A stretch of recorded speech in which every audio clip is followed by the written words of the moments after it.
Hi, everybody, to whoever's watching. Thank you so much for joining me. It's Monday. It is 6 o'clock on the dot, going live at 6. I always tend to go live when I have a special guest, and I do have a very special guest standing by. I'm going to introduce her and bring her in 1 second. It's Frances Widdowson. Don't go anywhere. I'll wait just a couple of minutes for people to come along. In the meantime, if you're new to my channel, I used to work for Global News. And then I got fired when I started to question the COVID narrative, which, the media can lie. Just know this. Just because you hear something on the news, don't take it to be as face value. There's lots of systems behind what goes on the news. There's lots of systems behind the content that they create, the newscasts that they output. So don't always take what they say as gospel. But in the meantime, while people jump on, I'm going to play you this intro from my friend, Jimmy Dore. He's coming to town. He's coming to New West on Sunday. So if you don't have tickets, get tickets. Here we go.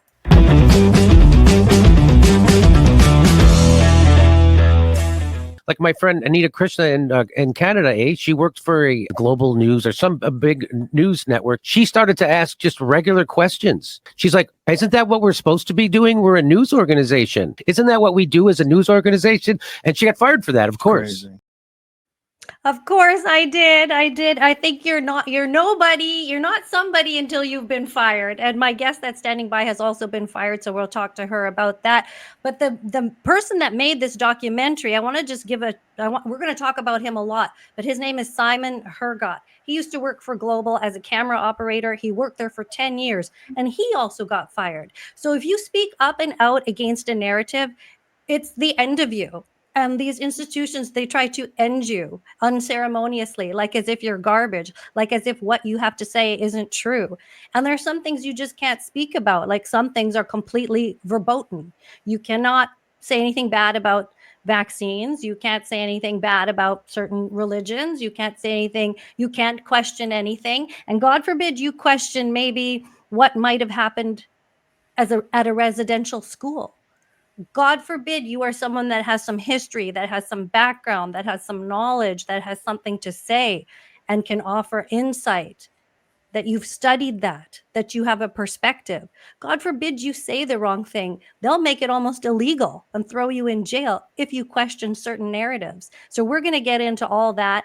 The camera guy that made the video, the documentary, What Remains, his name is Simon. My guest is Frances Widdowson. And before we bring her in, I want to show you this clip. The people of Canada need to understand what is happening in Powell River and why. The announcement that the remains of 215 children had been found in the old apple orchard next to the Kamloops Indian Residential School had a profound impact on Canada and the world. The town of Powell River was no exception, as the revelation prompted the demand by the Tla'amin Nation to change the town's name. Here in this coastal community, what is perceived as just a minor change has much more significant implications because it gets to the heart of the ability to believe true things. Furthermore, the unmarked graves story has been used as a weapon to fast-track the integration of the United Nations Declaration on the Rights of Indigenous Peoples, UNDRIP, into the Canadian legal system, which has the potential to undermine the rule of law and democratic processes more generally. Wow, great clip. Let's waste no more time. Let's bring her in. Frances Widdowson. Hello. Thank you for joining me. Thanks for having me on.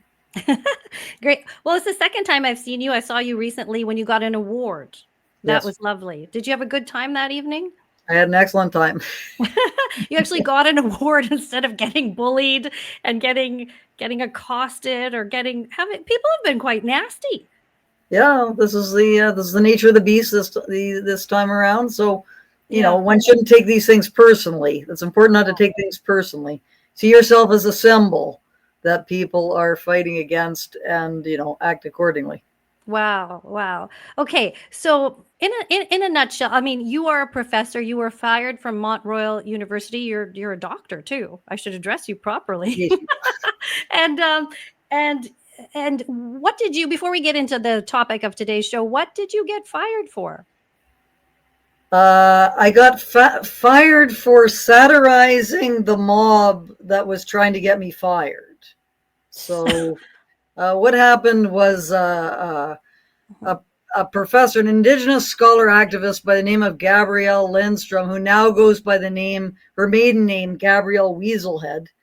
What? Oh, sorry. Okay. Yep, she was upset about me criticizing indigenization.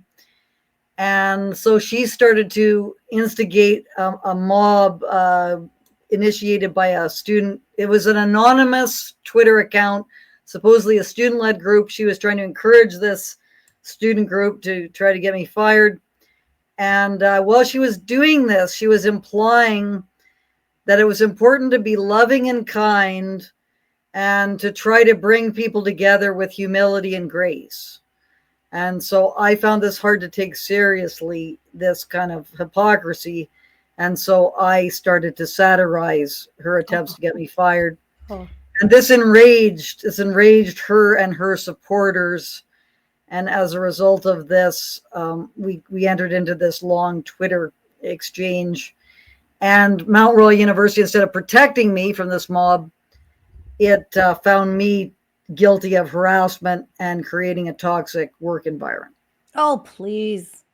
Yeah. Please. Yeah. They'll come up with anything. They'll just say anything and stick to it, and off you go, and then you have a battle on your hands. Well, that's not fair. And I know, well, give us an update on the outcome of that. You know, I know you're going to the Labor Relations Board later and what have you. I'm doing the same thing. It's like swimming upstream.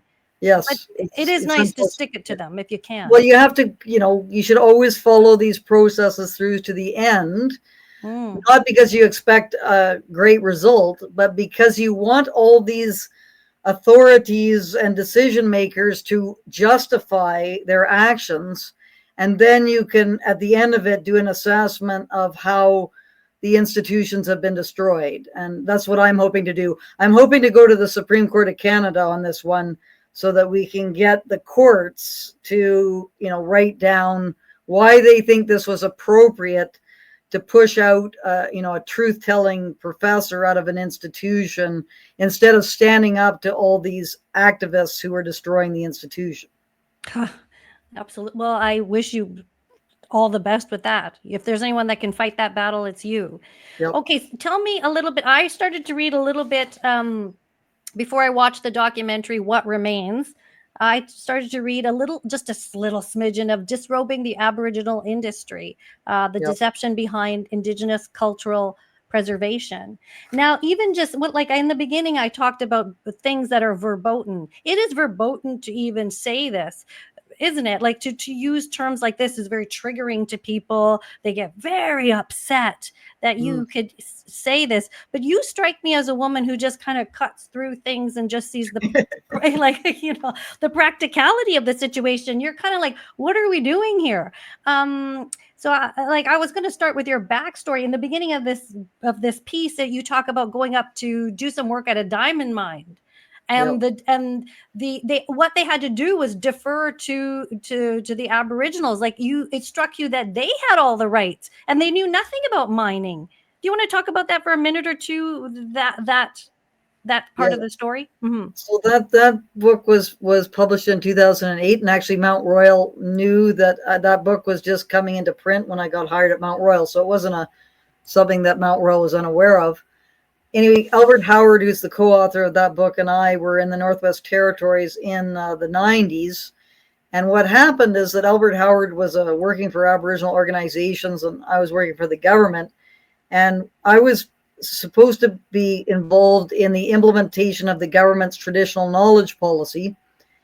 And when I was going to these hearings on the diamond mine, I realized that traditional knowledge, the diamond mines they were not interested in traditional knowledge at all. They weren't concerned about it. They were just doing this as kind of an elaborate bribe to try to get the Aboriginal groups to go along with the diamond mine.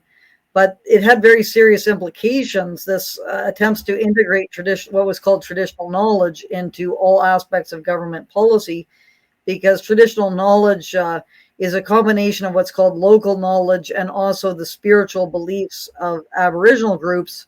And so what happens is that those beliefs can be used to justify any activity.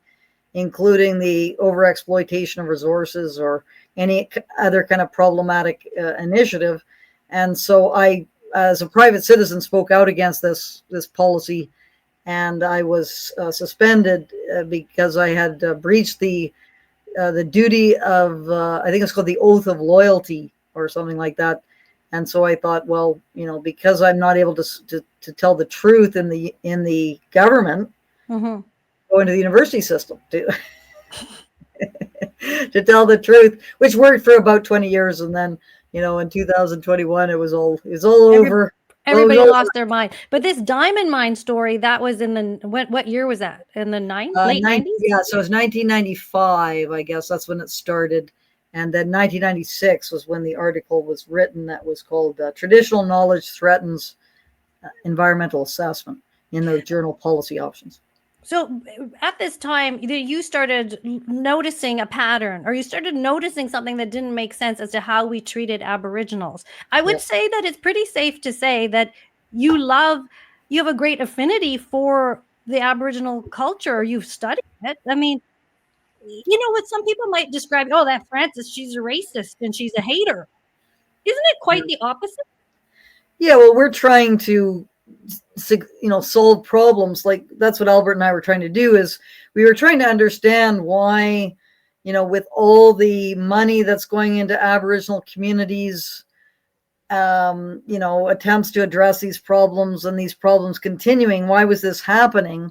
And we discovered that there's a large group of largely non-Aboriginal people, lawyers and consultants, that are siphoning money away from Aboriginal communities and making arguments that keep Aboriginal peoples in a state of dependency. So they're in constant need of the Aboriginal industry's assistance. And this is the kind of situation that's happening.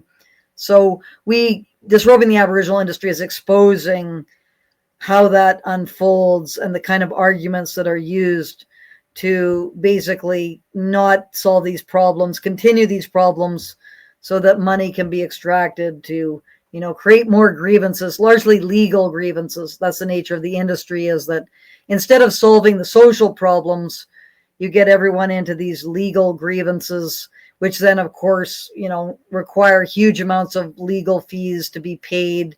And then in the end, nothing ever gets addressed. That's the actual roots of the problem. And we just fall into that.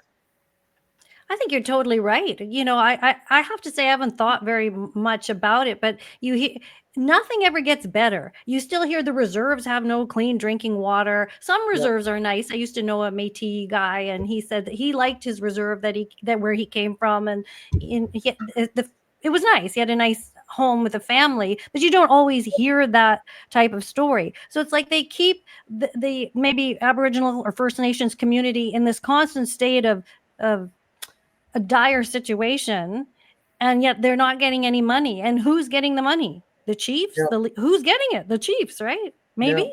Yeah. Okay. And you need the services. Like, that's the key issue, is that, the people who are suffering, the most marginalized members of Aboriginal communities, are in these isolated areas with very, very poor education, healthcare, housing, and so on.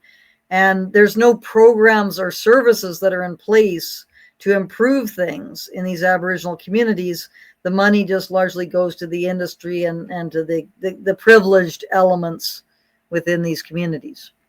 Yeah, this I think is another thing on purpose that we'll probably get into as we learn more. I mean, this has to do with what we talked about, what I played in that clip, UNDRIP, which a lot of regular people don't even know what that is.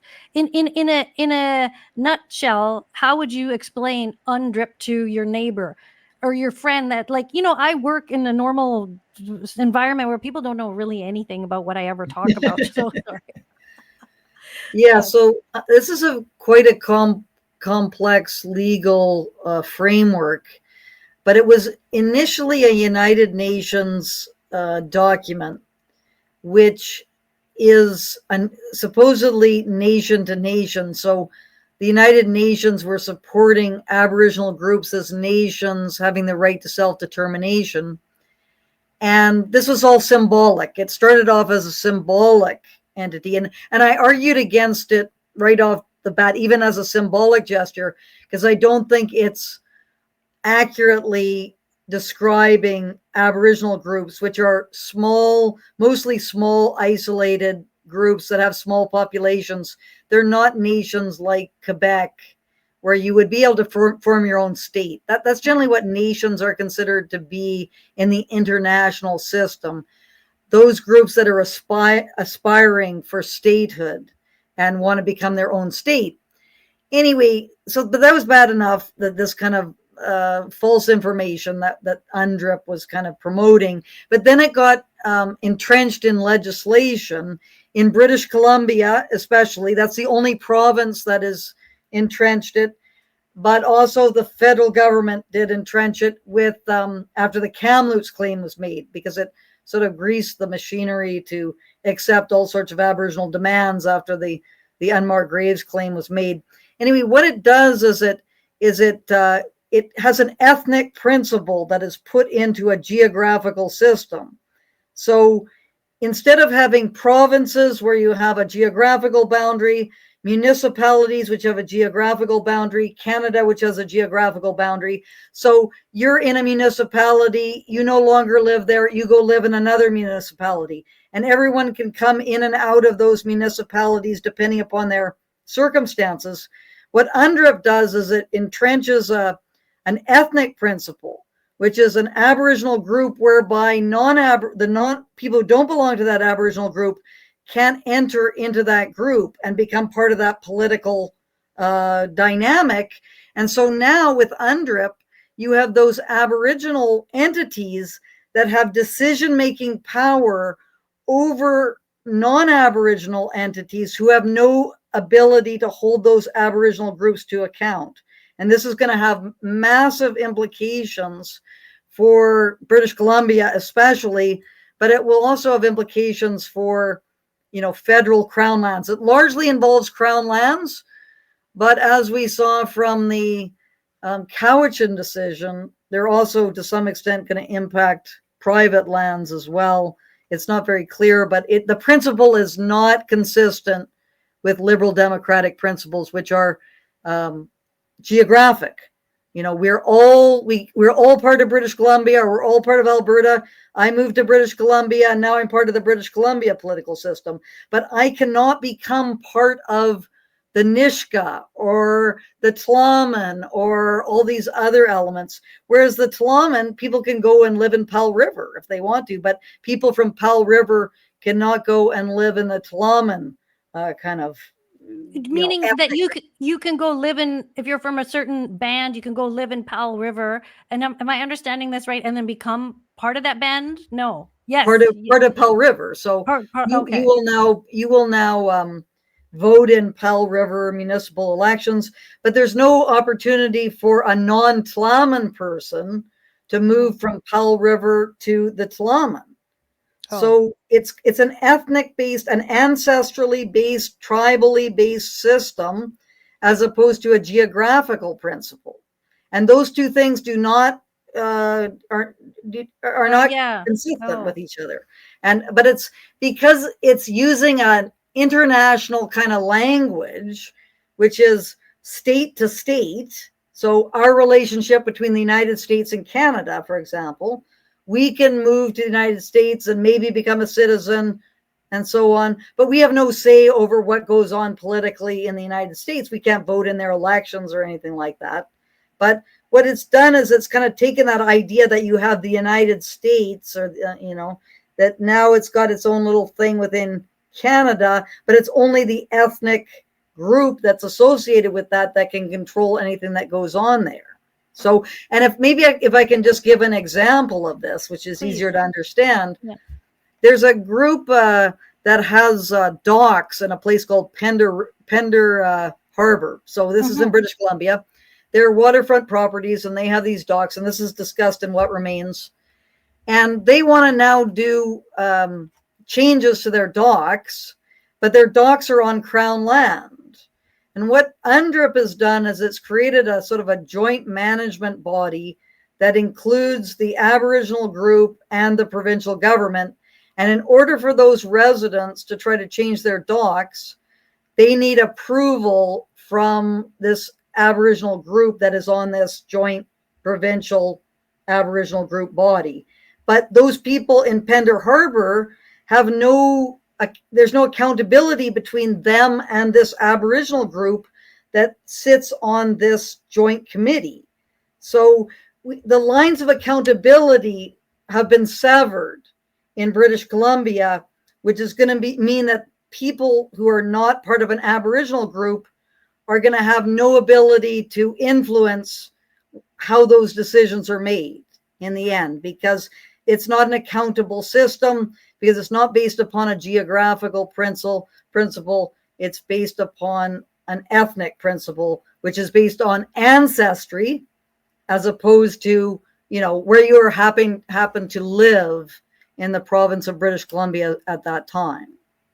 Holy smokes. Yeah, It is complicated because you talked about ancestry. And it also, what I take this to mean is that if you live in Powell River, you have no say on that dock. If you're a resident, like if there's something that you oppose, you can't go to a town council and vote on it. Really, that the Aboriginal group in charge has carte blanche, or they have complete control.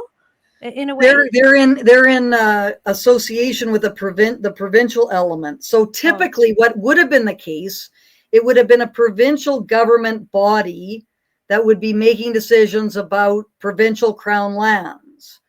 So you are connected to that provincial entity because you vote in provincial elections. Now it is the provincial government has teamed up with this Aboriginal group. The Aboriginal group has veto power over whatever decisions are made. And so now you, as a resident of Pender Harbor, are not able to influence that Aboriginal group in any way. You have them asserting power over you, but you don't vote for them. You don't have any kind of connection to them. So they can pretty much make whatever demands that they want to make off you without any being held to account in any way. And this is an incredibly serious situation, which we've just gradually kind of come to accept, because it's been sold as a way to enhance reconciliation, which it will not. It is going to create terrible conflicts between the Aboriginal group and the non-Aboriginal residents. And even it could be an Aboriginal resident of Pender Harbor who just doesn't happen to belong to that Aboriginal band. So It's not even necessarily a complete Aboriginal thing. It's more those Aboriginal people who are seen as this national group that should have decision-making power over those that are not part of their national group. Wow, that's like a niche group. And why would a government be so silly as to sign up for this? Because they have just gone bananas. They are just sucking up to the UN in this way. And that is like, that's not democracy. It's not. It's a complete destruction of democracy. And it's a very interesting question as to how this all has happened. And many people are making arguments about, the destruction of Canadian sovereignty, the destruction of British Columbia sovereignty, and the intrusion of international forces into Canada and British Columbia. This is something that needs to be investigated as to what's behind that. That has still not really been determined as to why this is happening. All we can say is that British Columbia sovereignty is seriously under threat because of this passing of this DRIPA, what's called DRIPA, or legislation, and that needs to be overturned. That people should fight now and fight hard against this, because it will go nowhere positive, and it will create terrible social conflicts in British Columbia society. Yes, it will. And the problem is that if you speak up and out, maybe things are changing now, because a lot of people have had enough. We've had enough, our real estate market here in BC was sort of taken over for, whereas normal people can't afford a down payment, right? Back in the day, if you collected $50,000 to put a down payment on an average house, well, you get outbid cash from foreign money. Oh, but God forbid you say anything about it because you're going to sound like a racist. But I quite frankly am sick of that. Like, I will say, I think I'm like you that way. I just take my lumps, but I'll say what people are thinking because I'm not scared. Well, I'm not like, it's stupid to tiptoe around it because then you lose your country. Then you lose your democracy. Then you lose your ability to buy a house. And you're right about BC because, I mean, there was that Richmond court ruling that made a lot of noise, right? And I'm not sure we all got clarity on it because I can't, there's nothing you can trust. You can't bloody trust global news, I'll tell you that much. But that the Cowichan First Nations claimed area in southeast Richmond, the Cowichan First Nation and several allied First Nations have won a major legal battle confirming that they hold legal rights to a part of their historic lands in Richmond, as well as the right to fish in a section of the Fraser River for food. In of itself, that doesn't sound terrible, but that brings into question who has autonomy over that portion in Richmond. Well, you were recently visited here, so you went to the airport area. That's Richmond. That's our kind of airport area. This piece of land, it had like quite a bit of industrial infrastructure on it and a tiny bit of residential. I think a tiny bit of, but mostly commercial. I think there was an Amazon warehouse and stuff like that. So some people said, well, it's not a big deal because it doesn't have, it's not like it's not like it's a suburb too much with houses. It's more industrial. But doesn't that make a difference? Who has say over that? Like, you know, wouldn't that not affect businesses wanting to come here, be like, well, I don't think I'm going to lease this property because you guys don't have the rights. It's the Aboriginals that have the rights, or whatever this First Nations, the Cowichan First Nation. Yeah. Does that make sense? That it's bad for business? And what did you make of that when you heard about that ruling? I mean, is it a precedent setting ruling? It is, yes. And the big thing about it is that historically it's always been about Crown land. So that's what it's been historically, which is bad enough because, of course, the tax base of British Columbia depends upon them, you know, having stumpage fees and all these things off of Crown land. And so if an Aboriginal group takes that Crown land off into an indigenously controlled area and now gets access to the stumpage fees, that means that the tax base of British Columbia is going to shrink, while the services, the money that's required for services, is going to continue to be the same, plus providing services to the Aboriginal population. That's not going to go away either. So it's bad enough that it's Crown land, but at least it doesn't threaten the individual livelihoods of British Columbia citizens on an individual level. And there are businesses there. So what's going to happen is when you try to sell your business or try to sell your condo in that area, the value is going to plummet. Ugh. Because the next person who's going to buy that will not want to buy that for that high price because the title is now uncertain. So the title is now, an Aboriginal group has a stake in that and so on.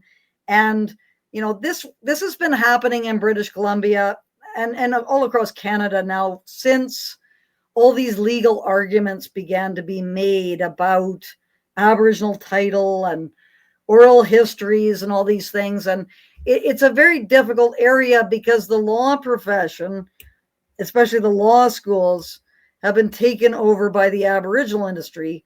And so they make arguments that are expanding the jurisdiction of Aboriginal rights in terms of what that encompasses. That's what's happened.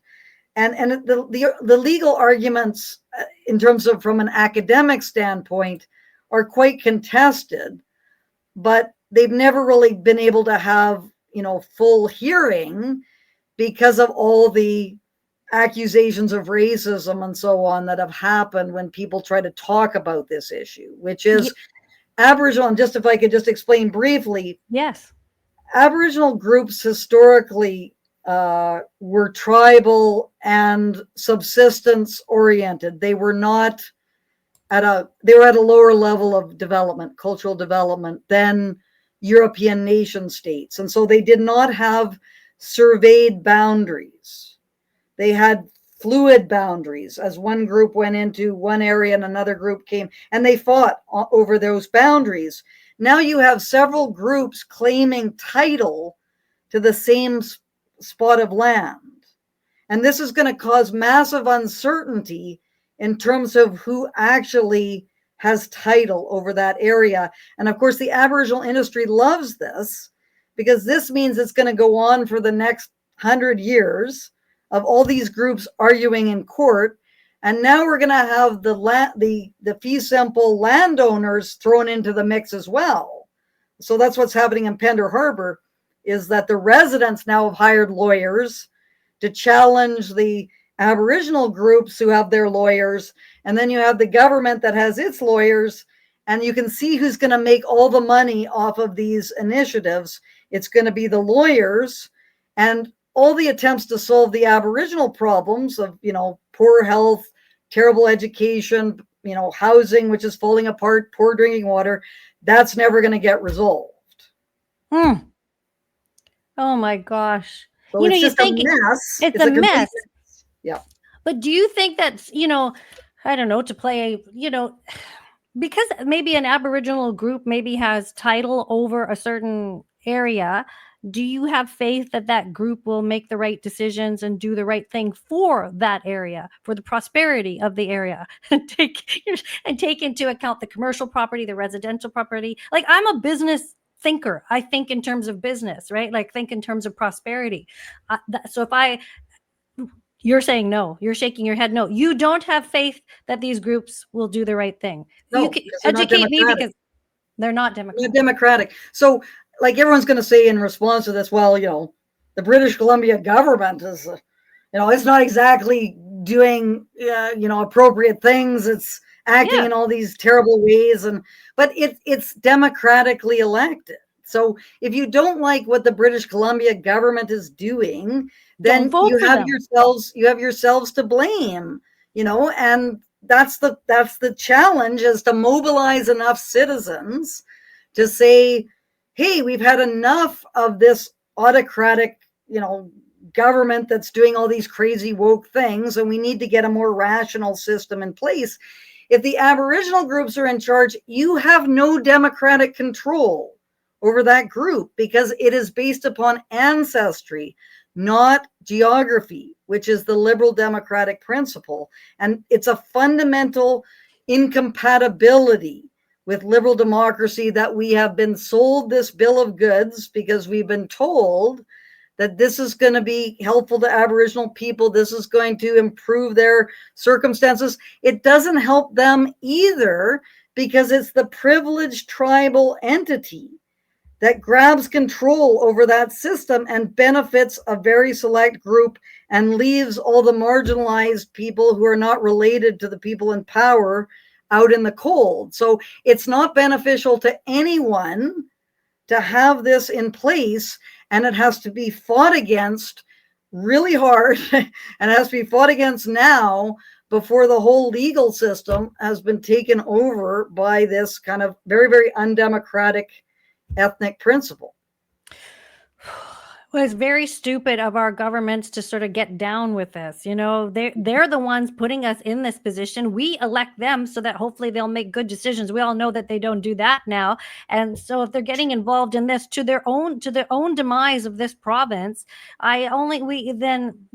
we only have them to blame. But you're right. We can vote them in or out. It was our fault that we voted David Eby in, who's our activist premier over here. But what you're saying is there's no, I heard you, quite well about that's not the same principle that's being applied. There's no democracy when they get in charge, yet we're letting it slip away. We are deferring to them. We are, we are kowtowing to this notion of sucking up to Aboriginals. Hey, we love everybody. It's not like sucking up, but now there's a time where we all have to be equal and move forward.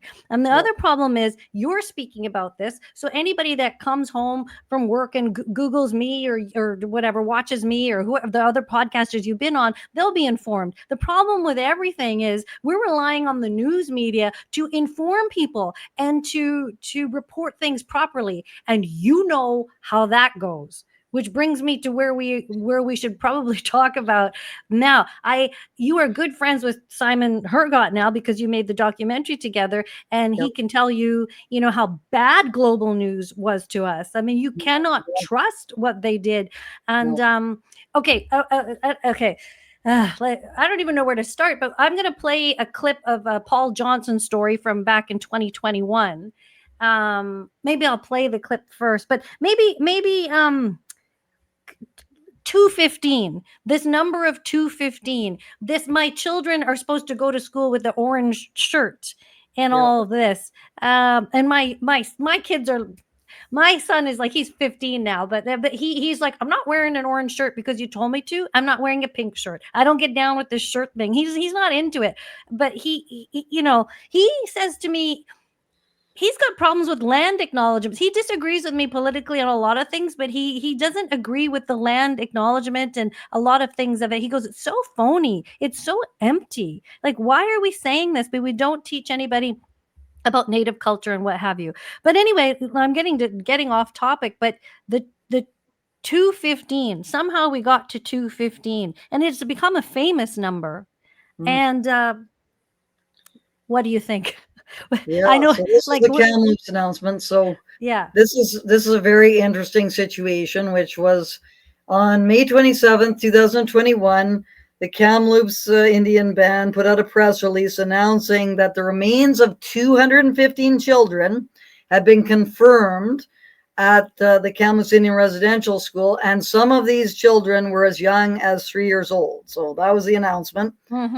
On July 15th, we heard that no, that wasn't the case from the GPR operator, Sarah Bollier, who said that it was not 215 remains had been found.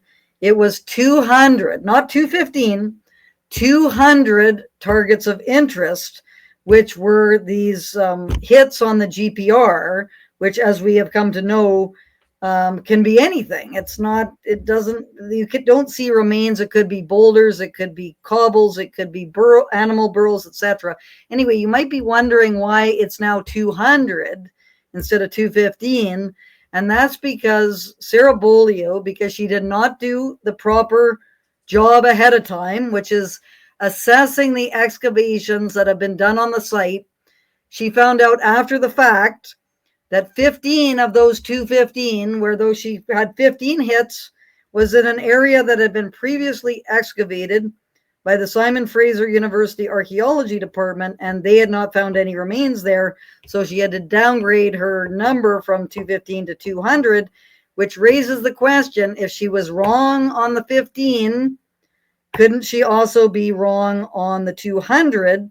And it turns out that a bunch of septic tiles were laid in the area where this survey was done, and they're in the same configuration as Sarah Bollier was claiming that the remains had been found. So we need excavations in that area. $12.1 million has been allocated to do these excavations. And the band said that they were going to exhume these remains. But of course, you need to find out whether there are remains there before you have any exhumations. They need to do those excavations, and people need to hold the band to account, because if we don't, it means that Aboriginal groups can just get money that they do whatever they want with and don't do what has actually been allocated. That money's been allocated for. Public funds were allocated to do these excavations, and it is now, 4 years after the fact, and this really needs a reckoning, and they need to be held to account. But because it's the federal government that's got to do it, how do you get that done? How do you get that? It's really pressure has to be put on the government to make the There is no pressure on anybody to do any excavation. We just readily accept the 200, the 215. We accept whatever they say. All of that is in the documentary, What Remains. I'm gonna because I worked at Global News, I'm gonna play this report of what the media was saying on Global News. So, and they said this on CBC, they said this everywhere. So this is the general consensus out there, because when we Oh, okay. First, I'll play the clip. Then I'm going to come back and talk about it. So, everybody watching right now, this is a short clip. It's a minute and a half. This is Paul Johnson, and a reporter that I know, which I'll tell a little story when we come back. Let's watch how we portrayed what happened at the Kamloops Residential School in 2021. Mass grave site. Farah, there's a portion of their property near the banks of the South Thompson River that they've got closed off. That's where the suspected mass grave site is. If this turns out to be what they think it is, this is going to be a staggering and heartbreaking moment in Canadian history. The Kamloops Residential School was run by the Catholic Church. It operated from 1890 until 1977. Among the First Nations children from across BC's interior who were forcibly brought here, there were rumors of deaths and burials in unmarked graves. Now, the Kamloops First Nation says they've found proof. We do know that they've had members who shared the stories of, cousins and relations and siblings who have been missing. And, the common theme that they've all heard was that their sibling, their sister, their brother, their consultant had run away. With that find, we know that these children did not run away. Kamloops Chief Roseanne Casimir says a search of the school property with ground-penetrating radar has revealed the presence of at least 215 bodies.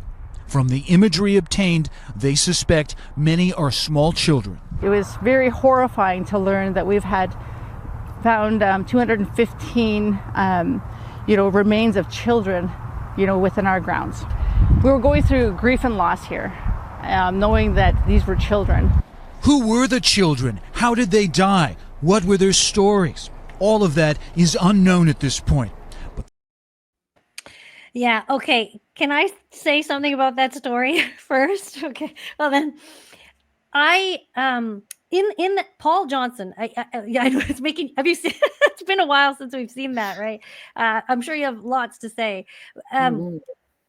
Paul Johnson, at least in his story, is saying suspected. He's saying we suspect. He's saying, he kind of wrote that story because he would write the script for that. He wrote that story in a way it was sensationalist, but he kept saying the word suspected. The banner on the bottom said bodies of 215. Any normal person watching that story is going to go, oh my God, 215. And then you have that Roseanne Casimir talking about, they were told these children ran away. And I'm going to ask you about all of this, but I want to say something as a personal story for someone who had worked with Paul Johnson. I heard him when this was coming out. I hadn't been fired yet. And I heard him in the newsroom by the Global National pod, where the producer pod was. And he was talking to another anchor. He was talking to Nitu, this anchor. And they were talking. And it was the first I'd ever heard of this Kamloops and the children buried. And they were not talking to me. I was many meters away, eavesdropping a little bit like, is what? I was like, what? Like there's children, there's bodies, right? And they were talking all in their producer pod, and Paul and Nitu were standing up talking. And I, from across the room, went, did they find anything? And they just looked at me and they just kept talking like I didn't say anything. They just kept, and I will never, they just kept talking like I said nothing. You know what they should have said was, well, no, they didn't find anything, or no, they're still looking. But they just looked at me like I said nothing. And I said, did they find anything? And they just kept talking. It was almost like something from a movie, like a Twilight Zone. Like, we better keep talking. We better keep pushing this narrative. And there's another story I have about a COVID example where two anchors did the same thing. And I almost feel like they are talking like this in the newsroom to perpetuate this narrative that everyone else is going to follow. I think a little bit because news in the newsroom goes out like a contagion. We're a network. If the network tells us to do something or to air something, we go with that. If the government sends us a press release, we go with that. And so we went with the 215 without doing really. And we just send Paul Johnson up there. He'll talk a little bit and then file that story. And the amount of real journalism being done, I can say, is half-ass. What would you say? Well, this is terrible. The media's coverage of this, it just beggars belief. It is absolutely terrible. And in terms of that clip from Casimir, it should be stressed, and this is a huge confusion that is going on in all of these discussions, is that not one parent has said that their child never came home from the Kamloops Indian Residential School. So we have no missing children's reports, nothing like that. What's being talked about often, and this is not the case with the Kamloops, Ben, because there's a cemetery on the reserve across from the Catholic Church, and you can go and look at it. And in that cemetery, there are a whole bunch of unmarked graves, like graves that were once marked, but the crosses, the wooden crosses, have deteriorated. So many of the children who died either on their home reserves or at the school, we actually have records of 49 children that their deaths are associated with the Kamloops Indian Residential School.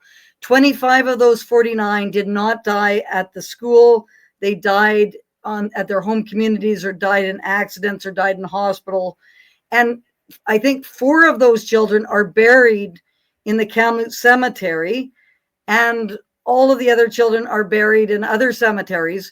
But if you went to the Kamloops Reserve Cemetery, you probably wouldn't find markers for those children because those markers have deteriorated. So there's a number of parents now, or relatives, who are saying, we really want to find out where our loved one is buried in a cemetery.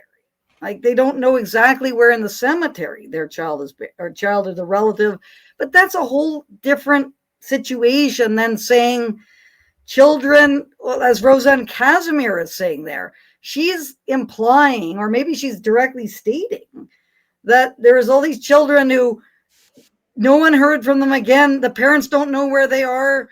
They disappeared. And then we have these GPR things. So obviously they're in this apple orchard. Like, that's kind of what she's saying in that clip. That's not what's happened here. But because the media is so terrible, they're not going to ask any of those questions, which are, what are the names of the children that you're talking about? Because then we would actually have something to go and do an investigation with. But we don't have that, because it's just this kind of vague, a bunch of people have said that their children went missing. Well, that's not good enough. That's just rumor mills and, ghost stories and these kinds of things. And this confusion is constantly being made between the children buried in cemeteries in graves which are now unmarked. They were originally marked, versus clandestine burials. There is not one clandestine burial that has been identified for the entire area of British Columbia and Canada, for that matter. Like, there's no clandestine burials that have been identified. So we need to just understand that difference. But it's done deliberately. This confusion is deliberately perpetrated by the Aboriginal industry, which is trying to extract money in various ways and get other concessions of other lawsuits, other initiatives, and we need to face up to this and call this out. But the story is that we're told the big bad Catholic priest took the children, and then the children, somehow they all died, and there they are buried. They were callous and cold enough to be buried there. I'm sure that probably bad things. Do you agree that probably bad things happen in residential schools? But do you think that that's overhyped? I mean, they were probably strict. There were probably strappings. There was probably not a lot of love. There's no reason that is this true that the government took all the Native children and put them in these schools and took away their sort of heritage? What is the real story behind the whole residential school thing? Well, it's quite, it's a matter of intense public debate and academic debate. And it's not very clear, because you have like 100-year period with a whole bunch of different regions, a whole bunch of different religious organizations. It depends to some extent on the time period, and it also depends upon the school. You have schools where you would have very authoritarian personalities that would be in place. With respect to the Kamloops case, you have a CBC documentary that was produced in 1962 called The Eyes of Children, and people should watch that documentary. Now, maybe it was a, you know, propaganda film or something like that. We know, but you can sort of see that, you know, these nuns, you know, they're childless women who, you know, were very, you know, loving towards these children, and like it's not like they were murdering them and throwing them in a mass grave outside. So that school in particular in 1962 seemed to be very concerned about the children and so on. But you would have other cases where you would have, you know, probably, you know, some malevolent individuals who might have acted improperly. From what I've heard about the British Columbia case, there's a task force that took place in the 1990s, and all the complaints that were made about sexual and physical abuse, there was no claims about unmarked graves at that time, interestingly enough, but it was against staff, like not priests and nuns, but cooks and janitors and so on. Those are the people who were actually had charges brought against them. So this all needs to be investigated scientifically, not through this Aboriginal industry advocacy lens, which is happening right now. Yeah, I'm sure bad things happen. Bad things happen everywhere. Bad things happen in public school, right? There's like, I mean, everybody has a story, and I can only imagine bad things happened in like I'm not saying they're all saints. We can probably, you know, all accept that, right? But this okay. And when did the school close down? 1979? Something like that? I think so. Early 70s. It got turned into a residence. So I believe it was 69 when the school itself was no longer a school, and then it became a residence and so on. Okay. But you know, the thing is that there are instances of sexual abuse, of physical abuse.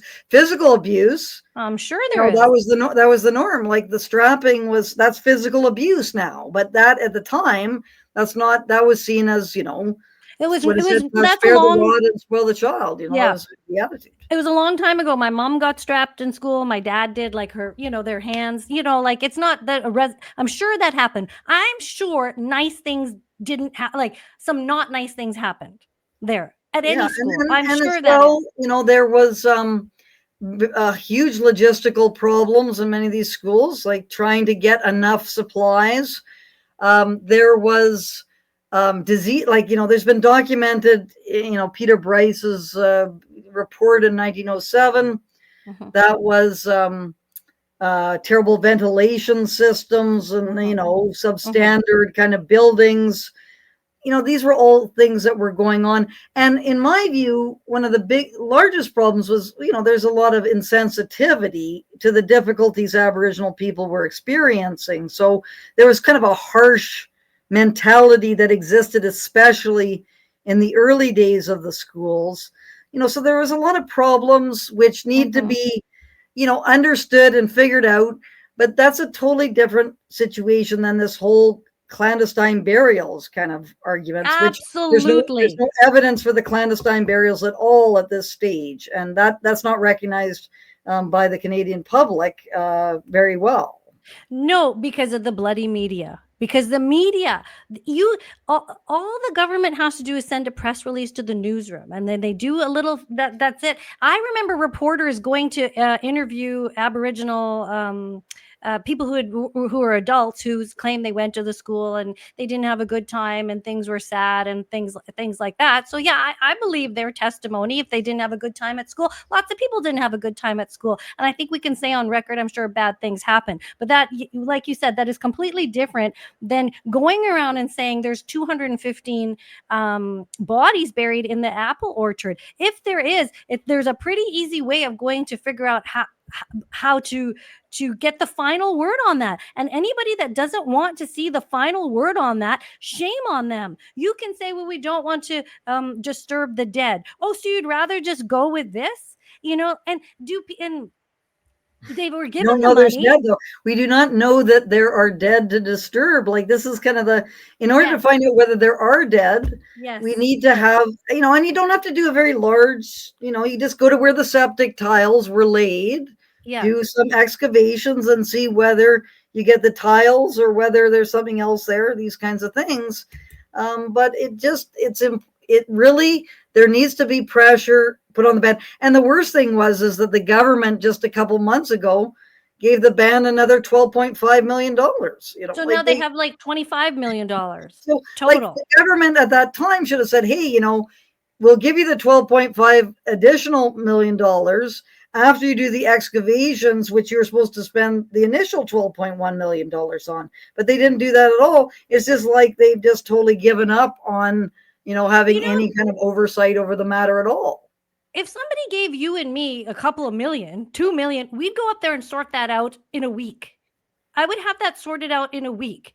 There's no way you get $12 million and you come up with no answer. And in the document, and you're right, like ancestors or grandchildren, because it's been a long time now, somebody would say, my son was missing, my cousin was missing, and there's ways of finding out, well, did this kid run away or is this kid buried? I mean, the fact that the GPR, the ground penetrating radar, detected something which is now thought to be septic pieces or whatever, dig it up and give an answer. But to actually put in legislation that is in that documentary, What Remains, who is the woman? The one of the leaders is like, I'm making this illegal if you even dare question this. This is Leah Gazan. What's her name? Leah Gazan, who's the MP for Winnipeg Centre. And she said there's nothing more violent than questioning the stories of Aboriginal people. It's like, I'm sorry, we have all sorts of horrible historical instances of people being, massacred.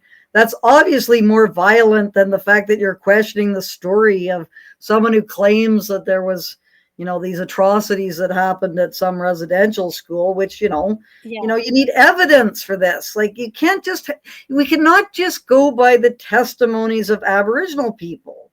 This is like, testimonies might be true, but they might also be false, as is the case for Billy Coombs, which people should be aware of, and that's in What Remains. Billy Coombs was a survivor of the Kamloops Indian Residential School, and he said that Queen Elizabeth II visited the Kamloops Indian Residential School in 1964 and abducted 10 children from that school, and those children were never heard from again. Now, it turns out that Queen Elizabeth II was not even in Kamloops in 1964, but even if she were in Kamloops, like for people who watch royal visits, they know that the Queen just can't go to somewhere and abduct a bunch of children. She's watched all the time by, many, many reporters who are trying to get some kind of coverage of the latest, bottle that she's bashing against a ship or whatever she's doing. So this is absurd to be making this argument. So if I'm questioning Billy Coombs, Leah Gazan thinks that that's the most violent thing that she's ever heard of. Leah Gazan is an absurd person who should not be taken seriously at all, but she's got some kind of, power where she's proposing to make what I'm saying illegal because she's a monomaniacal totalitarian personality. It's unbelievable. The part in the documentary about her is great, so I recommend everybody watch it. But like, if she really cared, she'd be like, oh my God, we need to find out. Yes. We need to get on this right now. She wouldn't be saying, don't you question this. Don't you question this. Like, anybody that says don't question anything, these are people not to be trusted. So she seemed like an absolute lunatic. And you know what? There are some people, there's a big backlash against a lot of things. And there's a big backlash against the monarchy too, right? Like people do think. Yeah, that's probably, and maybe back then, people don't like the monarchy and the king and the queen, and they think they've all been up to no good too. So who knows? I mean, this Billy Coombs, I don't know. That's what he you think he's lying, I guess, or Well, he's an alcohol. He was an alcoholic on the Lower East, and that's the other part of the story which should be mentioned. And his name keeps on coming up again and again. His name is Kevin Annett, and he was a United Church minister in Port Alberni, and he's a bit of a, sees himself as a bit of a Jesus figure. And he started making all sorts of accusations of the United Church. And then he goes to the Lower East Side and he hooks up with Billy Coombs and a bunch of other alcoholics and starts talking to them about all these, murders and all these things. And this is the thing about, people's memories when you're sort of psychologically disturbed and you're not able to be objective. You absorb these kinds of suggestions that are given to you. And Kevin Annett has been doing this since like the 90s. And so Billy Coombs is listening to Kevin Annett and absorbs these stories. All these Aboriginal communities are watching Kevin Annett's film Unrepentant, which has all sorts of lurid stories about murders and everything. And so this has all been, kind of become part of the Aboriginal kind of storytelling kind of history. And this is not valid. Like, this needs corroboration. You need to corroborate it. You can't just accept stories that are told because they could be just misremembered types of things implanted by people like Kevin Annett. Well, Frances, I'm pretty sure you're a racist for saying that. Okay, no, I'm joking. Well, Kevin Annett is I'm joking. That brings me to this clip of this lady in the movie. Oh my God, we got to show people this. Here we go. Discourse in society. Frances would love to have a conversation with you. As if. Are you not interested in what my arguments are? I know what they are. Okay, so what are my arguments? I don't need to speak your work back to you. I'm not in a lecture. I'm not your student. I won't be summarizing your work for you. No, but do you want to be accurate in the way you're portraying my work? Do you think that being accurate? You think your work isn't racist? But you think it is? Yes. So why do you think it's racist? It fully is racist. But what if you're going to say that my work is racist? Don't you think that you have a responsibility to say why you think it's racist? Not to you. Sorry, It's not hilarious because I just saw something exactly like this. For people who follow my YouTube stuff, I just did a video the other day about this woman who is in charge of the University of British Columbia's First Nations House of Learning. Her name is Jolie Viveros. And Jonathan Kay, who's the editor of Quillette, and her got into this tangle on Twitter. And I just could not believe the unhinged character of this woman. And exactly the same thing happened where she's accusing Jonathan Kay of racism and white supremacism and all this stuff. And she's asked, could you please, specify what it is that Jonathan Kay has said that you believe is racist? And she said, it's just all throughout everything that he said. Like that's just like, go and take a look at what he said. And that's enough. She doesn't have to specify this or show why this is racist. And this is a common kind of thing that goes on. And again, people should not stand for this. You just need to keep on hammering at people who are making these accusations to say, look, that's not good enough.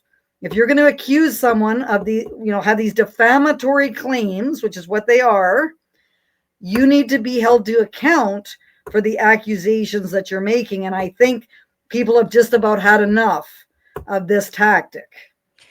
Absolutely. And you told me when we met before, when we did that quick little video, you said that the truth cannot be racist. The truth cannot be racist. And I think what's going on here is that whoever's doing this to us and making these very poor decisions, they're not made because these people are stupid. The government knows what's going on.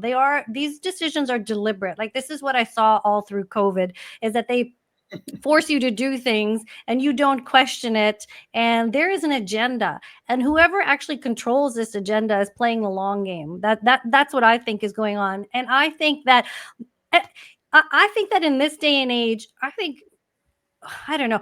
I was going to say that when I was growing up, there was a bit of racism, and then it got better in the 90s and in the 2000s. We loved gay people. We loved Indians, Chinese, Koreans, like everybody, nobody was really going, oh, they're different race, I'm not going to hire them. People didn't look at people like that. There was a time where we just sort of didn't like see race. But now, because everything gets shoved in your face, then we sort of, it breeds resentment. If all this LGBTQ stuff gets so shoved in our face that we kind of push back, and then people call you anti-gay, anti-this, anti-that. And I would say that you're not somebody that's anti-First Nations. I think you have spent your life trying to educate about First Nations and what goes on.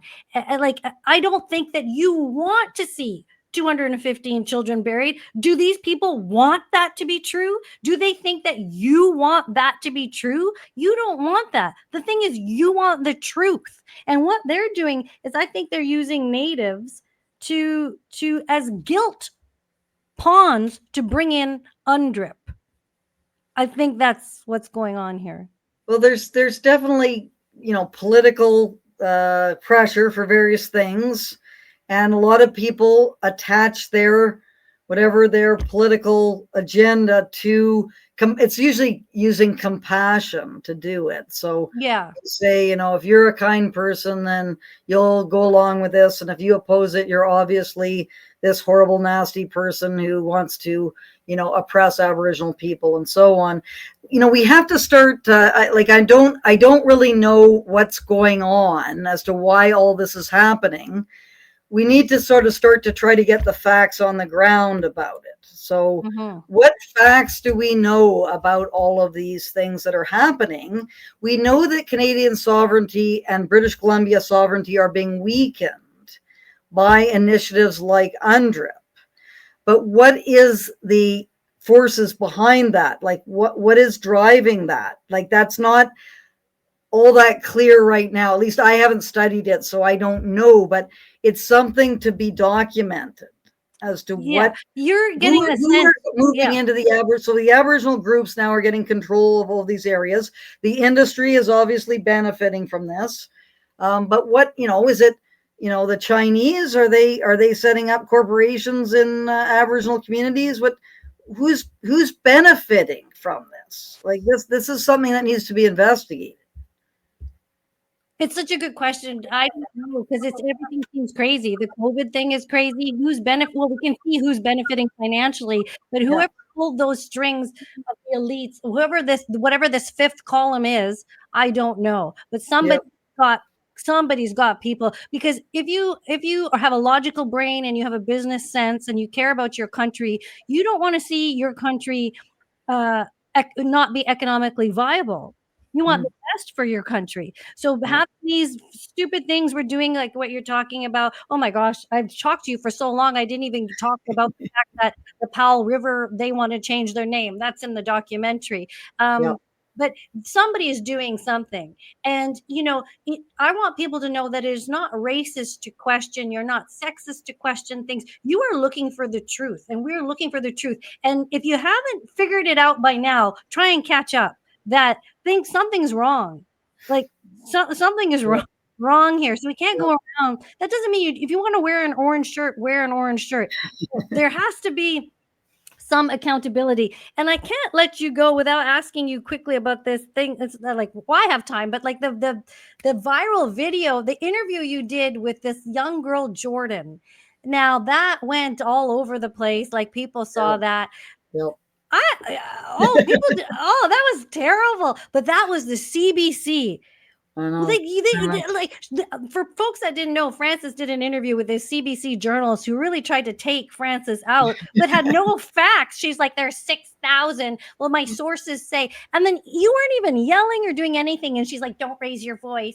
That was the strangest interview I've ever had by a long shot.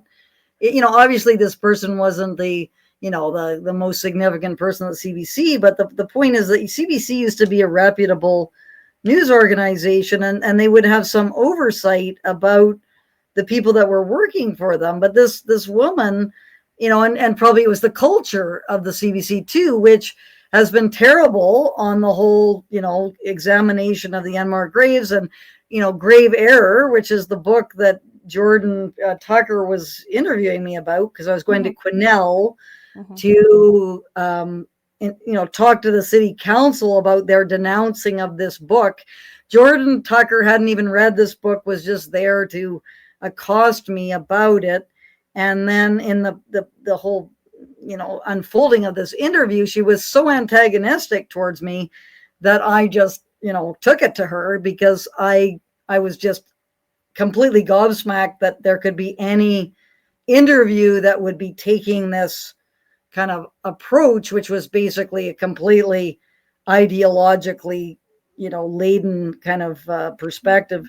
But I think, although Jordan Tucker, she's not a main figure in CBC, but her thought process to me was really interesting, which I think a lot of people who are supportive of this kind of idea would have similar ideas to hers. So I think it's very valuable to listen to, just to kind of see how she was thinking about that, which is, why would all these people be saying that this is true if it's not true?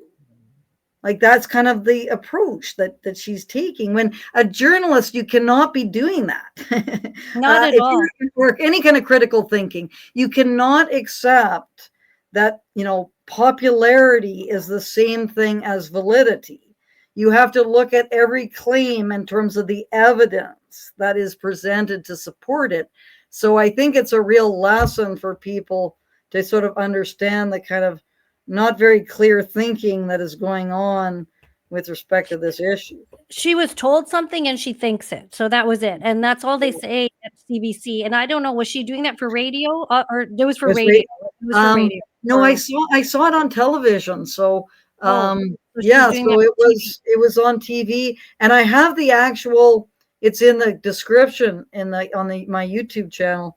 It's on your YouTube channel. People should can really look, go you and can watch actually it. click on the story that was done. It's audio, the story that because I was just using my audio recorder to record the television, but it's absurd what they clipped out of that too. They didn't look at all at any of my arguments about grave error or anything. I would love to see that part, the part that aired, because I didn't see that. I just saw the whole. It's in the description. So on my YouTube channel, where I have the interview, in the description is the actual audio of the story that aired. Oh, fantastic. I would love to see that, because at the CBC, they would have contracted her to go do the story, because I don't think she was a CBC employee, but they have like 5 producers to do one thing. You at least think there'd be one producer to give her a bit of guidance or some briefing notes. Yeah. They have more money. They had more money than Global, right? Like, so that was an appalling interview, but a very good example of how people are thinking, of what people are thinking. And unfortunately, this is the mainstream. But I feel a change coming. I really do feel a change. Yeah, I do too. That things are moving. Things have moved more in the last 2 months than I've seen in the last 5 years. People don't feel the same about the Middle East. They don't feel the same about jabs. They don't feel the same about the government. They don't feel the same about anything. And your instincts are right, to everybody who's watching right now. Is there anything else that you wanted to touch on, or anything where you want to point people to go? Yeah, so my YouTube channel, Frances Widdowson 1600. I did a really great interview as well. We never got to the trans activism issue, which is another crazy subject. But I did an interview with Mia Hughes in Ottawa in June, and that's on there as well, called Be a Proud Transphobe. Oh, good. Okay, good. Which is about the craziness behind the trans activism stuff. Yeah. And that's breaking now too a bit. So there's hope on the horizon, but all you can do is try and tell the truth, not take it personally, and, just keep on, constant pressure. And then, you can't hope for a result, because then that's depressing, because, it just never, there just seems to be a lot of, you're swimming uphill. So, but still, I'm quite encouraged by, the change I've seen anyway, in terms of reactions to what I've been doing. So we'll Yeah. see if it continues. We'll see if it continues. And before I maybe we'll just put a little quick comment up. I know we're wrapping up, but this person says at the Pioneer Cemetery here in Saskatoon, there's unmarked graves. They're so old. I guess this is a thing. Like, they didn't mark the graves. Like, yeah, it's usually paupers' graves. So you only had the ability to buy a stone headstone if you had money, and everyone else put wooden crosses on their graves. And of course, Aboriginal people don't, it's not part of their tradition to tend graves like many European traditions are, where people go visit the grave and put flowers on them and things like that. So, in the Aboriginal tradition, they just, return to the meadow and so on. Some more wealthy, prominent individuals, have learned from European traditions and put headstones and stuff. But before contact, there were no marked graves. That wasn't part of it. So, this is we learned. Yep. I didn't know that either. What bothers me is that teachers across Canada are teaching the Indigenous genocide as truth without confirmation. Well, we've been taught a lot about genocide without maybe confirmation. And we are only taught about the Holocaust, but I was never taught in school about Stalinist Russia, communist China. I wasn't really taught about Pol Pot in Cambodia. I've come to learn those things after, but we're only taught one thing. So it's the indoctrination system. It's not even the, Well, that's an interesting subject in its own right, because it's highly contested what the proper definition of genocide should be. So it's going to depend upon how people define genocide. And of course, it's a very political exercise, because, all the countries that got together in the United Nations to decide what the definition was going to be didn't want to have political acts of mass murder be genocide. So that's not, if you kill all your enemies who have a particular political ideology, that's not genocide. But if you kill a large group of people because of their ethnicity, that is genocide. Now, whether that's valid or not, this is another question. But, these things are all part of some kind of political kind of dynamic that's going on. Yeah. Frances, thank you so much for your time today. I really, really enjoyed talking to you. And I think the audience will really enjoy this conversation also. And we can always do it again. There's plenty more to talk about. So thank you so much for joining me, and have a great evening. Okay. It was my pleasure. Oh, thank you. Thank you so much. Bye. And thank you guys for watching. There's quite a few people watching. I haven't done a live in a long time, but I'm glad that the people tuning in, you're hip to things, you know what's going on. Please believe, like, there is an agenda more than anything that I can tell you about. Like, I want to just tell this one story. So earlier in this conversation, I talked about how I saw Paul Johnson and Nitu talking about the graves and the story when the story was breaking, right? And sorry, I've spent my whole time looking down. I should be looking up. And when I remember when COVID was going on, there was these two anchors. Well, should I name Chris and Sophie? I was doing their 6 o'clock news because I had been directing that quite a bit. And I'm on headset and I can hear them, whatever they say. And in the commercial break, they were just talking.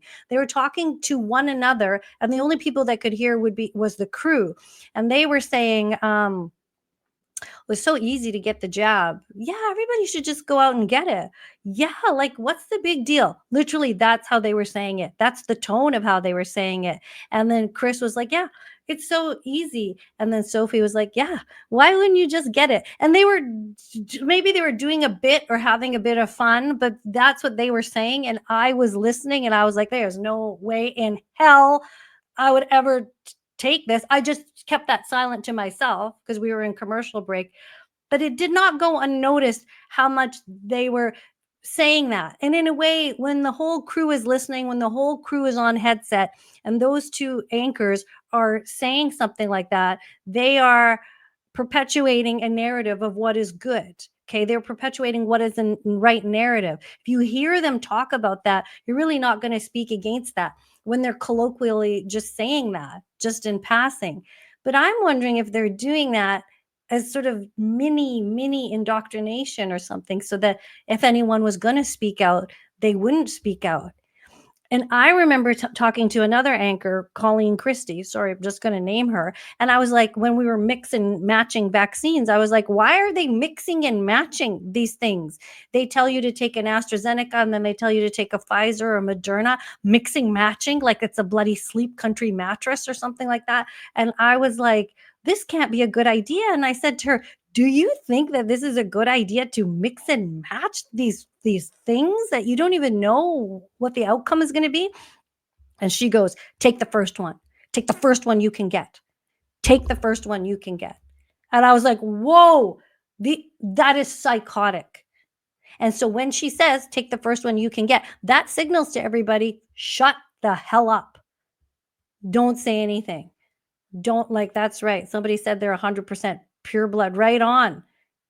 Right on. Yeah, me too. Me too. God forbid we're in a situation where we need to get donated blood. I don't want it. But I think what I'm trying to say is just the putting those drops out there, or putting that conversation out there, that it's almost bullying, almost, you don't question. This is the narrative and this is what we're going with. And if you don't like it, get the hell out. And the guy who made the documentary, Simon Hergott, he was also fired for speaking up and out. Some snitch lady called our newsroom and Doug Sedora fired him. These are all names I'm going to start naming. Doug Sedora, Marcia Gabriel, Chris Galis, Sophie Louie, Paul Johnson, Neetu Garcha, Jordan Armstrong, Colleen Christie. You were all, David Aiken, all people I worked with, Donna Friesen, all your producers, Michael Henniger, Bhupinder Hundal. You were all complicit in the COVID narrative that caused people to get sick. Okay. And you are all complicit in this 215 number that is not verified, and there's no evidence. So if you really care about the news and real journalism, you would send people back up to Kamloops and lobby for the team to take the $25 million that has been given to taxpayer money to go and dig. Go and dig and see what's in there. Then report back and stop with all this Aboriginal pandering, which is not to say we don't love Aboriginal people, because we do. My brother's bass player is Aboriginal. My youngest son's best friend is Aboriginal. Welcome in my home anytime. I love these people. So don't give me this racist shit. This is about discovering what the truth is. And I hope to God one day we get smart enough to find it and Canada wakes up. Okay? I know everybody watching is awake. And God bless you all. Okay. Thank you for joining me today. I had a great time interviewing Frances. If you like my channel, please subscribe, and have a great evening. We'll see you another time. Peace out.